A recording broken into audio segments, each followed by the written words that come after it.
అరచేతిలో అనేక తీర్థాలు. అగ్నిపురాణం అరచేతిలో 5 తీర్థాలు ఉన్నాయని తెలుపుతుంది.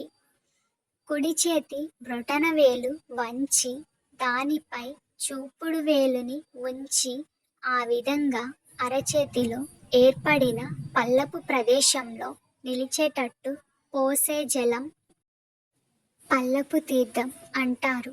అలా నీటిని ఓం కేశవాయ స్వాహ, ఓం నారాయణాయ స్వాహ అని జపిస్తూ తీసుకోవడం, ఆచమనం చేయడం.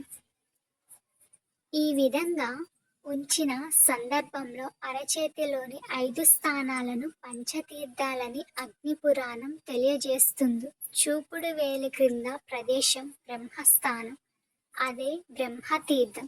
చిటికెన వ్రేలి మూలస్థానం ఋషి తీర్థం, అదే ప్రజాపతి స్థానమని, ప్రజాపతి తీర్థమని. అరచేతి మధ్య పల్లపు ప్రదేశం అగ్నిస్థానం, అదే అగ్నితీర్థం అని. చూపుడు వ్రేలి నుండి చిటికెన వ్రేలి వరకు 4 వేళ్ల కొనల భాగం దేవస్థానాలు, అవే దేవతీర్థాలు. ఎడమ అరచేతిలోని పల్లపు ప్రదేశాన్ని సోమతీర్థం అంటారు.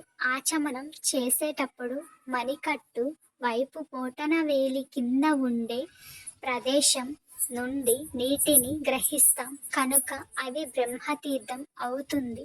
సంధ్య వార్చేటప్పుడు వ్రేళ్ల చివరల నుండి తర్పణం జలాన్ని విడుస్తాం కనుక అది దేవతీర్థం అవుతుంది.